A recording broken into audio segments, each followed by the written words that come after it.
नमस्कार, मी तन्मय केतकर. आपल्या वेबिनारच्या दुसऱ्या व्हिडिओमध्ये आपले स्वागत आहे. गेल्या वेळेला आपण सातबारा आणि त्यातील रकान्यांची माहिती ह्याविषयी झूम ॲपवर एक वेबिनार केला होता. मात्र झूम ॲप यामध्ये काही तांत्रिक अडचणी होत्या. तसेच काही तांत्रिक अडचणींमुळे काही जणांना त्या वेबिनारमध्ये सामील होता आलं नाही आणि काही सामील झालेल्या लोकांना आवाज किंवा व्हिडिओ किंवा मी दाखवलेल्या स्लाइड्स या स्पष्टपणे दिसल्या नाही. हे सगळं लक्षात घेऊन हा वेबिनार जो आहे तो आपण आता झूम किंवा इतर कोणत्या मीटिंग ॲपवर घेण्याऐवजी यूट्यूब लाईव्ह या माध्यमातून घेत आहोत.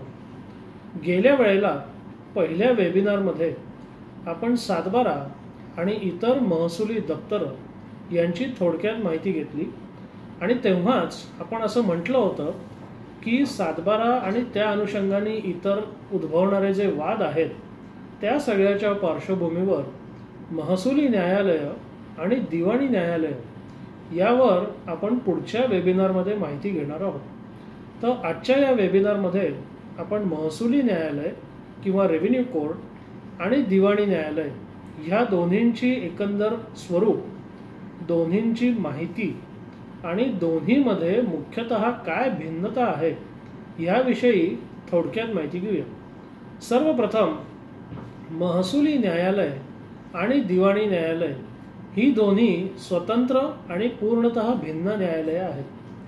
आपल्याकडची जी कायदेशीर व्यवस्था आहे त्यामध्ये आपल्याकडे न्याय मागण्याकरता किंवा तक्रार दाखल करण्याकरता विविध व्यासपीठं किंवा विविध फोरम्स उपलब्ध आहेत. उदाहरणार्थ इन्कम टॅक्स ट्रायब्युनल आहे, रेरा आहे, ग्राहक न्यायालय आहे, महसुली न्यायालय आहे, दिवाणी न्यायालय आहे, फौजदारी न्यायालय आहे, अजून तुमचं कामगार न्यायालय आहे. तर ह्या विविध विषयांकरता आपल्याकडे विविध आणि विशिष्ट न्यायालय किंवा फोरम हे स्थापन करण्यात आलेले आहेत.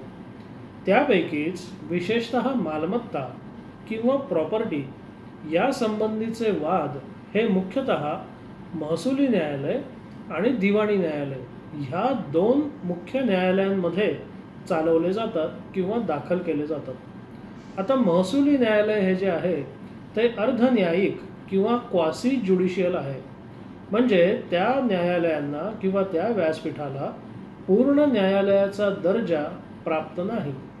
महसुली न्यायालय ही मुख्यतः महसुली अधिकाऱ्यांची अर्धन्यायिक व्यासपीठं किंवा क्वासी ज्युडिशियल ऑथॉरिटीज आहेत. ह्या उलट दिवाणी न्यायालय जी आहेत ती पूर्ण न्यायालये आहेत. दिवाणी न्यायालयांना ज्युडिशियल म्हणजेच पूर्ण न्यायालयांचा दर्जा प्राप्त आहे. महसुली न्यायालय हे जसं अधिकाऱ्यांचं अर्ध न्यायालय किंवा क्वासी ज्युडिशियल आहे तसंच किंवा त्या विरोधात दिवाणी न्यायालय हे न्यायाधीशांचं पूर्ण न्यायालय किंवा फुल्ली ज्युडिशियल फोरम आहे. महसुली न्यायालयाची सुरुवात ही साधारणतः तहसीलदार ह्या अधिकाऱ्यापासून होते. तहसीलदार, त्याच्यानंतर वरती उपविभागीय अधिकारी किंवा SDO, त्याच्यानंतर जिल्हाधिकारी, त्याच्यानंतर विभागीय आयुक्त, त्याच्यानंतर रेव्हेन्यू ट्रायब्युनल म्हणजे महसूल न्यायाधिकरण, मग त्याच्यापुढे मेनस्ट्रीममध्ये ते येतं आणि मग हायकोर्ट आणि सुप्रीम कोर्ट अशी साधारणतः महसुली न्यायालयांची उतरंड किंवा व्यवस्था आहे. आता दिवाणी न्यायालयांची व्यवस्था कशी आहे तर दिवाणी न्यायालयांची व्यवस्था सुरू होते सिव्हिल जज ज्युनियर डिव्हिजन म्हणजे दिवाणी न्यायाधीश कनिष्ठ स्तरपासून. यांच्याच बरोबरीला असतात दिवाणी न्यायाधीश वरिष्ठ स्तर, हे तालुका न्यायाधीश असतात. त्यांच्यावरती असतात जिल्हा न्यायाधीश. जिल्हा न्यायाधीशांच्या वरती असतं सर्व उच्च न्यायालय आणि उच्च न्यायालयाच्या वरती असतं सर्वोच्च न्यायालय. तर महसुली न्यायालय ही तहसीलदार ह्या पातळीपासून तर दिवाणी न्यायालय ही दिवाणी न्यायाधीश कनिष्ठ स्तर या पातळीपासून सुरू होतं. आता ह्या दोन विविध न्यायालयांमध्ये कोणते मुख्य कायदे असतात किंवा कोणत्या मुख्य कायद्यांच्या आधारे कामकाज चालवण्यात येतं तर महसुली न्यायालयांचा जर आपण विचार केला तर महसुली न्यायालयाचं कामकाज हे मुख्यतः महसुली कायद्यांद्वारे चालतं. महाराष्ट्राबाबत जर बोलायचं झालं तर महाराष्ट्र जमीन महसूल संहिता, कुळ कायदा, तुकडेबंदी तुकडेजोड कायदा, हे जे महत्त्वाचे कायदे आहेत ह्या कायद्यांमधील तरतुदी आणि त्या तरतुदींच्या अनुषंगाने जे वाद किंवा प्रकरणं किंवा अपील दाखल होतात ती महसुली न्यायालयांसमोर दाखल होतात. आता त्यातलं वेगवेगळं प्रकरण हे वेगवेगळ्या पातळीच्या महसूल अधिकाऱ्याकडे दाखल होतं. उदाहरणार्थ जर कुळ कायद्यामधलं आपल्याला एखादं प्रकरण दाखल करायचं असेल, उदाहरणार्थ एखाद्या व्यक्तीला संरक्षित कुळाचा दर्जा हवा असेल तर त्याच्याकरता त्याला तहसीलदाराकडे कलम 70(ब) अंतर्गत अर्ज करायला लागतो. एखाद्याला समजा एखादा फेरफार आव्हानित करायचा असेल तर फेरफार आव्हान करण्याकरता SDO कडे म्हणजेच उपविभागीय अधिकाऱ्याकडे अपील दाखल करायला लागतं. उपविभागीय अधिकाऱ्याच्या विरुद्ध जिल्हाधिकारी, जिल्हाधिकाऱ्याच्या विरुद्ध विभागीय आयुक्त किंवा MRT असं ते अपील आपल्याला पुढे नेता येतं. दिवाणी न्यायालयांमध्ये हे जे कामकाज आहे ते मुख्यतः दिवाणी कायद्यांद्वारे चालतं. दिवाणी कायदे हे अनेक प्रकारचे आणि अनेक स्वरूपाचे आहेत. मग त्याच्यात कॉन्ट्रॅक्ट ॲक्ट आला, त्याच्यात रेंट ॲक्ट आला, त्याच्यात CPC आलं, त्याच्यात वारसा हक्क आला. हे म्हणजे दिवाणी थोडक्यात काय फौजदारी सोडून जेवढे केवढे दिवाणी कायदे आहेत आणि त्या अंतर्गत चालणारी सगळी प्रकरणं आहेत, ही सगळी प्रकरणं ही मुख्यतः दिवाणी न्यायालयांमध्येच चालतात.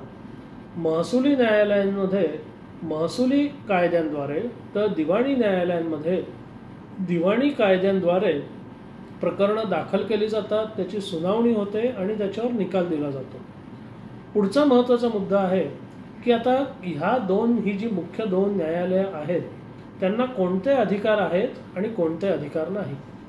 पहिले आपण एक लक्षात घेतलं पाहिजे की कोणतंही न्यायालय जे आहे त्याला काही मूलभूत अधिकार असतात आणि सर्वसाधारणतः कोणत्याही न्यायालयाला आपल्या अधिकाराच्या बाहेर किंवा अधिकार क्षेत्राबाहेरचं जर प्रकरण असेल तर ते दाखल करून घेता येत नाही किंवा त्याच्यावर निकाल देता येत नाही, त्याची सुनावणी घेता येत नाही.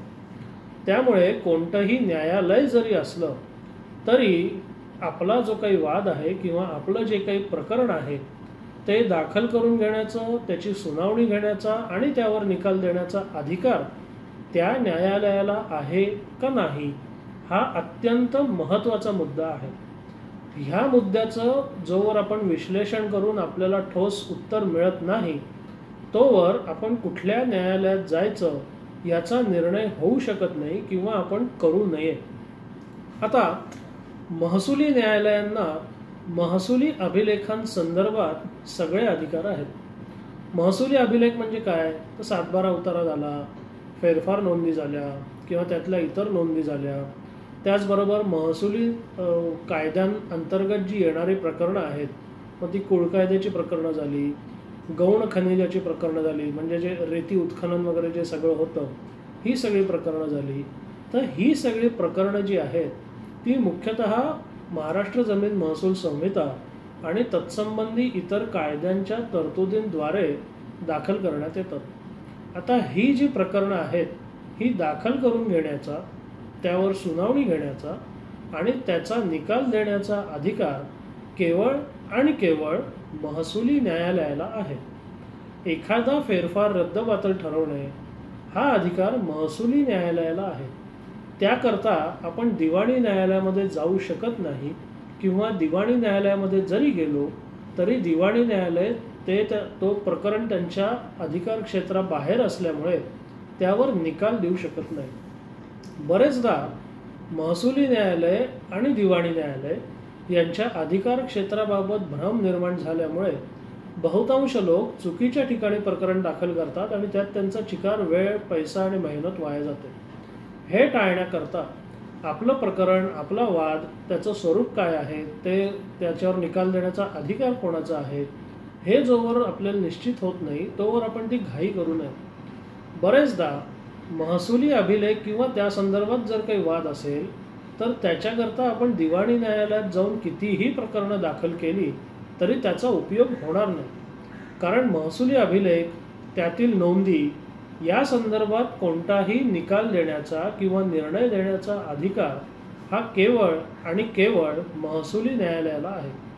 अशा कोणत्याही स्वरूपाचा अधिकार दिवाणी न्यायालयाला नाही.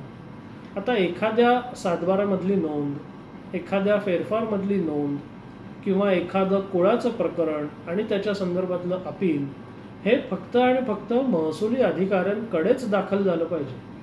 तुम्ही एखाद्या व्यक्तीने आपल्याला कुळ म्हणून जर दर्जा हवा असेल तर त्याकरता तहसीलदाराकडेच अर्ज केला पाहिजे.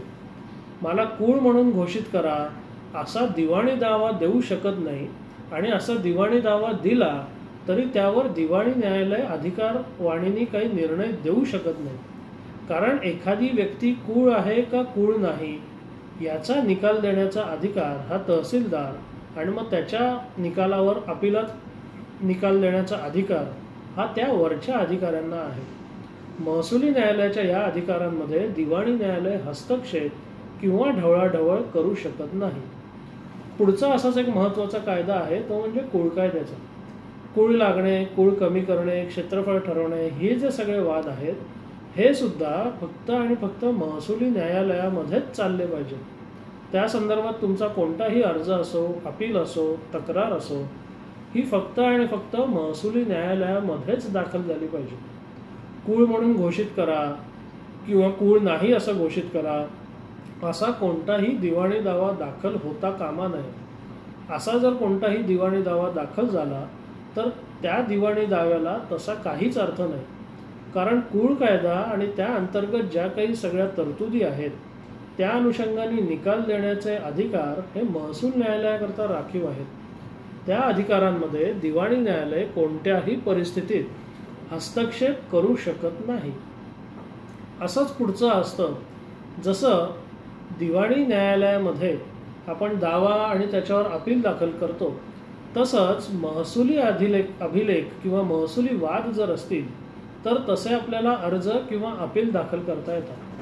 म्हणजे कुळ म्हणून नाव लागण्याकरता अर्ज, सातबारावर नाव लागण्याकरता अर्ज, एखाद्या फेरफार नोंदीला आव्हान दिल्यास त्याचा वादविवाद अर्ज, एखाद्या क्षेत्रफळासंबंधी वाद किंवा एखाद्या अपिलासंबंधी वाद, हे जे सगळे वाद किंवा अर्ज ज्या विविध पातळीला असतील त्या अनुषंगाने आपण महसुली न्यायालयामध्येच ते दाखल केले पाहिजे. म्हणजे जर कुळासंबंधी वाद असेल तर तो तहसीलदारापासून सुरू होईल, फेरफारासंबंधी जर वाद असेल तो SDO पासून सुरू होईल, एखाद्या फेरफार नोंदीला जर एखाद्याची हरकत असेल तर ते प्रकरणसुद्धा परत तहसीलदारापासून सुरू होईल, तिकडनं ते मग पुढे पुढे पुढे पुढे जात जाईल. ह्या सगळ्या प्रकरणामध्ये किंवा या सगळ्या विषयामध्ये सुद्धा दिवाणी न्यायालयाला कोणतेही अधिकार नाहीत. एखाद्याचा महसुली अर्ज आणि त्यावरचं अपील हे फक्त आणि फक्त महसुली न्यायालयाच्या अखत्यारीत येतं. एखादा अपील दाखल आहे किंवा एखादा अर्ज दाखल आहे तर त्या अनुषंगाने अजून एक दिवाणी दावा देण्याची अजिबातच आवश्यकता नसते. कोणत्याही महसुली न्यायालयाच्या स्वरूपाची किंवा महसुली न्यायालयाच्या अखत्यारीत जे विषय आहेत त्या विषयाशी संबंधित कोणताही अर्ज, कोणताही दावा किंवा कोणताही अपील हे फक्त महसुली न्यायालयामध्येच दाखल झालं पाहिजे. त्या अनुषंगाने कोणताही वाद, अर्ज किंवा अपील दिवाणी न्यायालयात येता कामा नये. कारण दिवाणी न्यायालयाला त्याचे कोणतेही अधिकार नसल्यामुळे तो केलेला अर्ज किंवा अपील ह्या बाबतीत काही ठोस निर्णय दिवाणी न्यायालयाकडनं होऊ शकत नाही. ही महसुली न्यायालय आणि दिवाणी न्यायालयाची विभिन्न कार्यक्षेत्र असल्यामुळे महसुली न्यायालय दिवाणी न्यायालयाच्या किंवा दिवाणी न्यायालय महसुली न्यायालयाच्या अधिकार क्षेत्रात हस्तक्षेप किंवा ढवळाढवळ करू शकणार नाही. आता हे जसे महसुली न्यायालयाचे अधिकार आहेत तसेच काही अधिकार हे दिवाणी न्यायालयाचे राखीव आहेत. उदाहरणार्थ कोणत्याही व्यक्तीची कोणत्याही मालमत्तेची मालकी ठरवणं हा दिवाणी न्यायालयाचा राखीव अधिकार आहे. कोणत्याही व्यक्तीच्या किंवा मालमत्तेच्या मालकी संदर्भात जेव्हा वाद निर्माण होतो तेव्हा त्या वादावर निर्णय देण्याचा अधिकार हा फक्त आणि फक्त दिवाणी न्यायालयाला आहे.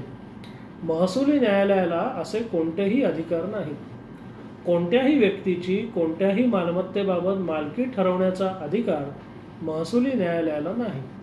मग महसुली न्यायालयाला अधिकार कोणते आहेत? तर त्या अनुषंगाने समजा महसूल दप्तराचा वाद उद्भवला तर तो महसुली न्यायालयाच्या अखत्यारीत येईल. म्हणजे एखाद्या व्यक्तीला जर असं वाटत असेल की अमुक अमुक मालमत्तेत माझा हक्क आहे किंवा हिस्सा आहे आणि त्या अनुषंगाने त्याला महसूल अभिलेखामध्ये जर नोंदी करून हव्या असतील, उदाहरणार्थ सातबारावर नाव लावायचं असेल, तर त्याची सुरुवात ही तलाठ्याला वर्दी देण्यापासून झाली पाहिजे आणि मग त्याच्यानंतर ते तहसीलदार, उपविभागीय अधिकारी जसं पुढे जाईल तसं. म्हणजे एखाद्याला महसूल अभिलेखात नोंद हवी असेल तर त्याला महसूल अधिकाऱ्याकडे जायला लागेल.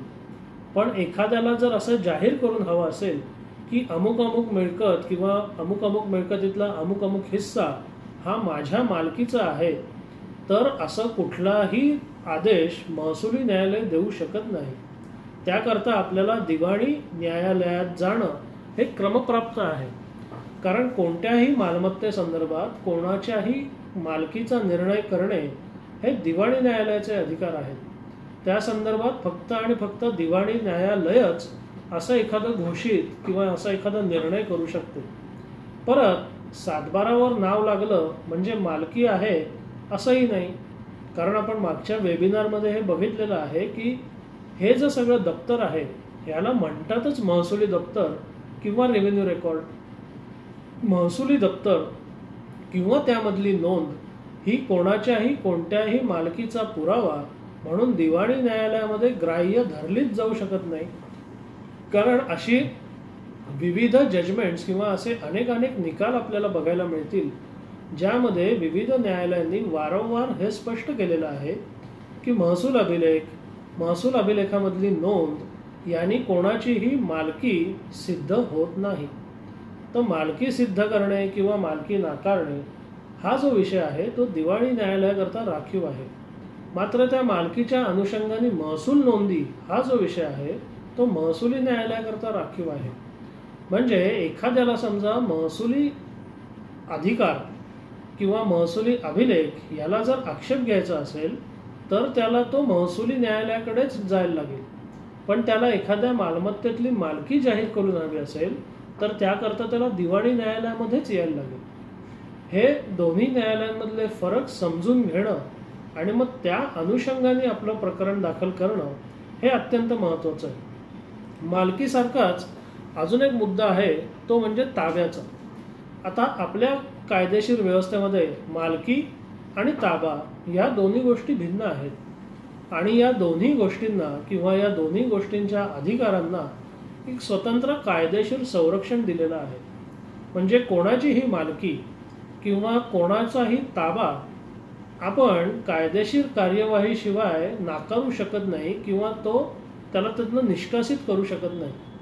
तुमच्या मिळकतीवर जरी एखाद्याने ताबा केलेला असेल किंवा कब्जा केलेला असेल तरी त्याला हुसकवण्याकरता सुद्धा आपल्याला रीतसर कायदेशीर कार्यवाही करणं हे अपेक्षित आहे. आता जसा मालकीचा प्रश्न ठरवणं हा दिवाणी न्यायालयाचा अधिकार आहे, तसाच ताब्याचा प्रश्न ठरवणं किंवा ताब्याचा निकाल देणं हा सुद्धा दिवाणी न्यायालयाचाच राखीव अधिकार आहे. एखादी व्यक्ती आणि त्या व्यक्तीच्या मिळकतीचा ताबा किंवा त्या मिळकतीतनं त्या व्यक्तीला हुसकावून लावणं किंवा एखाद्या व्यक्तीला एखाद्या मिळकतीतनं हुसकावून लावण्यावर प्रतिबंध देणं हे जे सगळे विषय आहेत ते महसुली न्यायालय करू शकत नाही. ते फक्त आणि फक्त दिवाणी न्यायालयाच्या अखत्यारीतच येतात. त्यामुळे एखाद्या मिळकतीवर तुमचा ताबा आहे आणि त्या ताब्याला जर तुम्हाला संरक्षण हवं असेल किंवा तुमच्या मिळकतीवर एखाद्याचा ताबा आहे आणि तुम्हाला त्याला हुसकवून आपली जागा परत आपल्या ताब्यात घ्यायची असेल तर त्याकरता आपल्याला दिवाणी दावा करणंच क्रमप्राप्त आहे. त्याकरता तुम्ही अगदी तहसीलदार किंवा कलेक्टर या कोणाकडेही अर्ज करून काहीही उपयोग होणार नाही. कारण अशा समजा प्रकरणांमध्ये किंवा अर्जांमध्ये ताब्यासंबंधी वाद निर्माण झाला तर एखाद्या मिळकतीचा ताबा नक्की कोणाकडे आहे असा वाद उद्भवल्यास त्यावर उत्तर देण्याचा किंवा त्यावर आदेश देण्याचा अधिकार जो आहे तो महसुली न्यायालयाकडे नाही. त्यामुळे जरी तुमचा अर्ज किंवा अपील महसुली अधिकाऱ्याकडे प्रलंबित असेल किंवा दाखल असेल आणि त्या सुनावणी दरम्यान जर असं निदर्शनास आलं की या ताब्यासंदर्भात वाद आहे, तर अंतिमतः त्यांना तो वाद दिवाणी न्यायालयाकडेच पाठवायला लागेल. कारण कोणत्याही मिळकतीचा ताबा किंवा कोणत्याही व्यक्तीचा ताबा ठरवणे, काढून घेणे किंवा काढून घेण्यास प्रतिबंध करणे, हे सगळे अधिकार जे आहेत ते फक्त आणि फक्त दिवाणी न्यायालयामध्येच आहेत. त्यामुळे त्या संदर्भात आपण महसुली न्यायालयात जाऊन फारसा काही उपयोग होणार नाही. ह्याच्यासारखाच अजून एक अधिकार असतो, तो म्हणजे ॲग्रीमेंट्सचा. आता कोणताही करार तो वैध आहे अवैध आहे हे ठरवणं किंवा कोणत्याही कराराची रीतसर पूर्तता करून देणं, हे जे सगळे अधिकार आहेत हे सुद्धा दिवाणी न्यायालयाचेच राखीव अधिकार आहेत. त्या संदर्भात सुद्धा महसुली न्यायालय हस्तक्षेप किंवा निर्णय करू शकत नाही. आता बरेचदा एखादं जेव्हा ॲग्रीमेंट केलं जातं तर मुळातच ते ॲग्रीमेंट गैर आणि बेकायदेशीर असतं किंवा कालांतराने काही घटना घडल्यामुळे किंवा काही गोष्टी न केल्यामुळे ते ॲग्रीमेंट रद्दबातल ठरतं. उदाहरणार्थ महाराष्ट्रामध्ये शेतजमीन खरेदी करण्याकरता शेतकरी असणं हे अत्यंत महत्त्वाचं आहे. पण समजा या कराराचा भंग करून शेतकरी नसलेल्या एखाद्या व्यक्तीने समजा एखादी शेतजमीन विकत घेतली आणि त्या संदर्भात समजा वाद उद्भवला, तर त्या व्यक्तीची महसुली नोंद न घेणे एवढ्या मर्यादित अधिकार महसुली अधिकाऱ्यांकडे आहेत.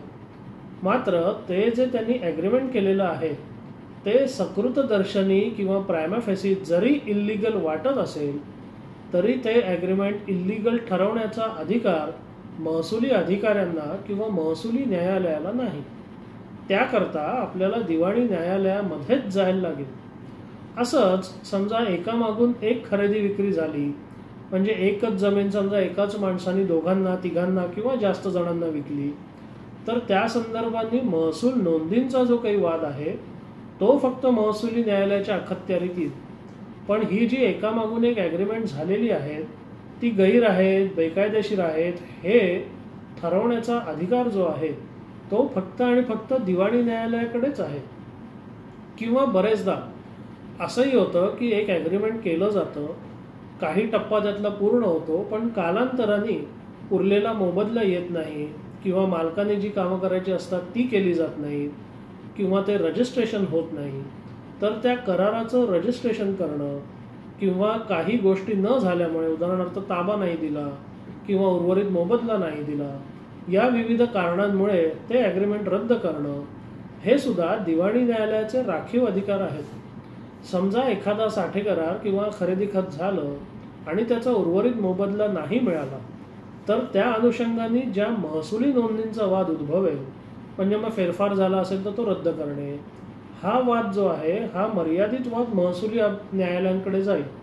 मात्र एखादं ॲग्रीमेंटच मुळातून रद्द करणं हा जर विषय असेल किंवा हा जर वाद उद्भवला असेल तर तो फक्त आणि फक्त दिवाणी न्यायालयांमध्येच जाईल. परत समजा एखाद्या नोंदणीकृत कराराच्या अनुषंगाने महसूल नोंद झालेली आहे, म्हणजे एखादं खरेदी खत झालं आणि त्या खरेदी खताचा जर फेरफार टाकण्यात आला तर नोंदणीकृत दस्ताच्या आधारे करण्यात आलेला फेरफार रद्द करणं हे महसूल न्यायालयाला तसं शक्य नाही. कारण त्या महसुली नोंदीमध्ये दोन गोष्टी अभिप्रेत आहेत. पहिला आहे एक रजिस्टर्ड ॲग्रीमेंट आणि दुसरं आहे ती फेरफार नोंद.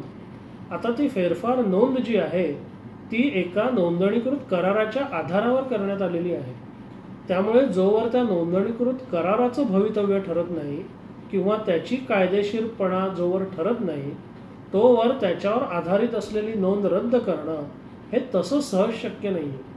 त्यामुळे अशा परिस्थितीत समजा आपल्याला एखाद्या नोंदणीकृत दस्ताच्या किंवा कराराच्या आधारे जी महसूल नोंद झाली आहे त्याला जर आव्हान द्यायचं असेल तर आपल्याला दोन ठिकाणी जायला लागेल.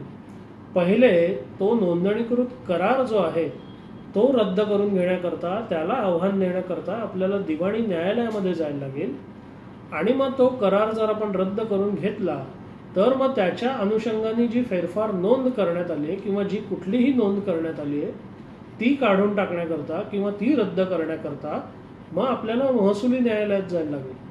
त्यामुळे अशी प्रकरणं जी असतात त्यामध्ये कोणतंही एक न्यायालय आपल्याला पूर्ण निकाल किंवा पूर्ण न्याय देऊ शकत नाही. त्यामध्ये आपल्याला विविध आपल्या मागण्यांकरता विविध न्यायालयांमध्ये म्हणजे दिवाणी न्यायालय आणि महसुली न्यायालय या दोन्ही ठिकाणी जायला लागतं.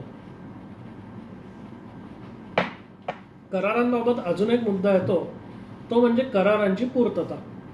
आता बरेचदा होतं काय की करार केला जातो, त्यात बऱ्याच अटी शर्ती असतात, तर पहिला काही कालावधी भरा जातो, नंतर मग एक किंवा दोन्ही व्यक्ती त्या कराराची पूर्तता करत नाहीत. उदाहरणार्थ एखादं समजा खरेदी खत करण्यात आलं आणि त्यात असं ठरलं की त्यांनी ताबा दिला की उरलेले पैसे देईन, किंवा असं ठरलं की उरलेले पैसे दिले की ताबा देईन, आणि ह्यातलं समजा जे करायला पाहिजे ती गोष्ट एखादी व्यक्ती करत नसेल म्हणजे ताबा देत नसेल किंवा उरलेले पैसे देत नसेल, तर ह्या संदर्भात जे वाद उद्भवतात किंवा या संदर्भात एखाद्याला त्या कराराची पूर्तता करून घ्यायची असेल तर त्याला स्पेसिफिक परफॉर्मन्स अर्थात कराराची विशिष्ट पूर्तता करून घेण्याकरता दावा दाखल करता येतो.